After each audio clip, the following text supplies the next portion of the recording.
complete at Dover. Which track has the most perilous pit road? Survey says Dover, and no disagreement up here. None whatsoever, and I think we've already seen that in a few stops, especially with the many cars that's on the lead lap that's on pit road at one time. What's increased the difficulty is the commit lines that they now have. Used to it was bad enough, but now you got a commit line that's halfway up the middle of the third and fourth turn. We talked about Ryan Newman having trouble getting out of his pit. He only took 2 tires, and yet he lost 2 positions. So he restarts 5th. Elliott Sadler, your leader. He's under pressure from Kyle Busch right away. Not long.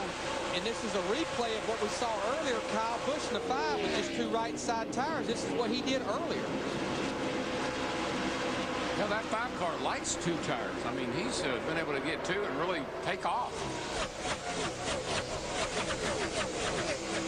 That's a real luxury, Larry, to be able to get 2 tires and run that well. You just drive by the leader of the race to take the lead.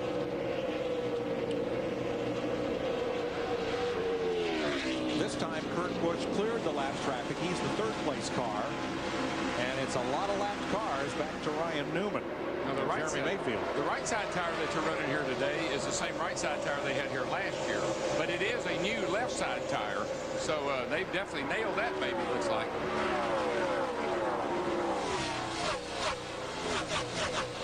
Big traffic jam, right? Coming off turn 2 and down into 3. There's the 6th place race. Vickers, Kenseth, Wallace, Johnson, and Mark Martin.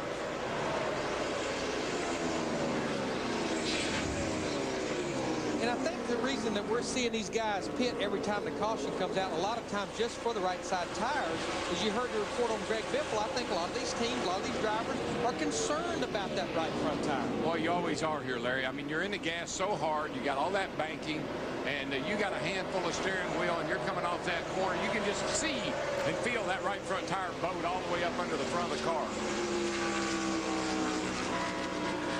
Ryan Newman trying to keep from being passed by Brian Vickers to no avail, and now Rusty Wallace, he is right there. This is 5th place. Yeah, Newman's like, I don't think he likes his tire combination.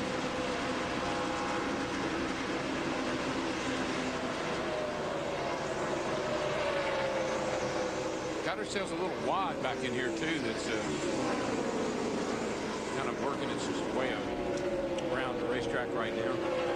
So this is now the 6th place race where Rusty Wallace goes ahead of the Alltel Dodge, and then here comes Kenseth, Johnson, Stewart, Jarrett, and Martin. Starting to see some life out of that UPS car. The 88 car had a great run at Lowe's last week. Bill Wilburn over there helping this situation out now with Dale Jarrett, and up here banking on the top 10 again. You know, we've been talking about neighbors on pit road and how tight it is, especially the situation with Kevin Harvick and Ryan Newman. Earlier, Robbie Loomis went to Chad Knaus, the crew chief for Jimmy Johnson. Of course, Robbie Loomis, the crew chief for Jeff Gordon. They were pitting side by side. He went ahead and told him, look, we're out of the race. You now have an opening behind us. That'll also be good news for Tony Stewart, though, who was in that pit behind the 24 car.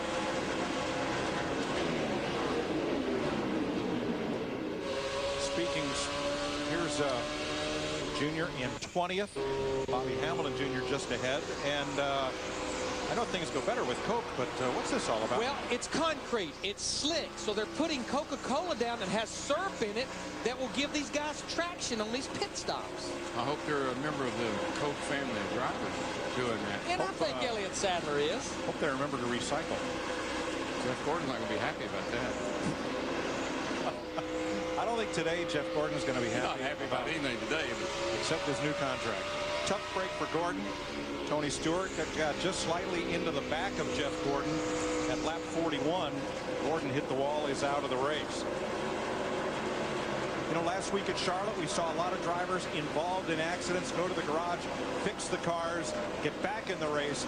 It seems here at Dover, even with the addition of safer barriers, you go to the garage, you're not coming back.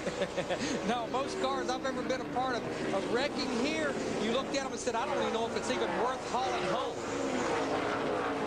This big battle here for 8th place. This little crowd right here, they're real serious about what they're doing right now. actually make that 7th place. Kenseth just took 7th from Newman. And this goes all the way back to Scott Riggs in 14. Yeah, Scotty's hanging right there behind this group, and I'm sure he's in there thinking, oh my gosh, I'm glad that's a bunch of the more professional drivers that are doing this. Well, we watched Scott Riggs in those practice sessions yesterday. He looked awfully strong on long runs yesterday.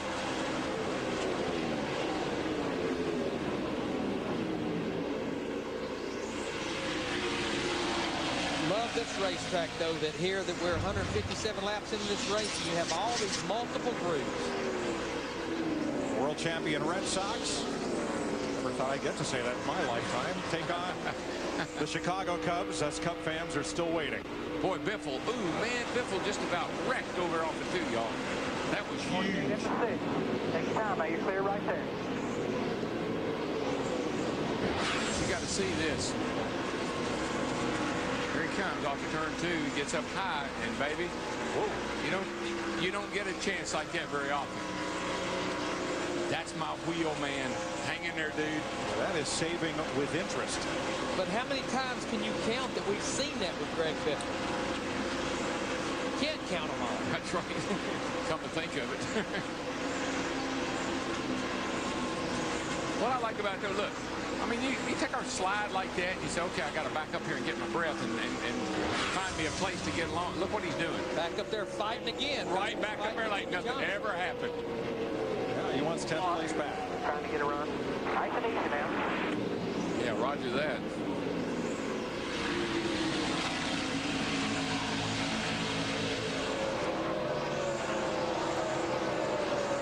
Kyle Busch in the 5 car on those 2 tires. He's pulled out almost a 2nd lead now over Elliott Sadler in the 38 car.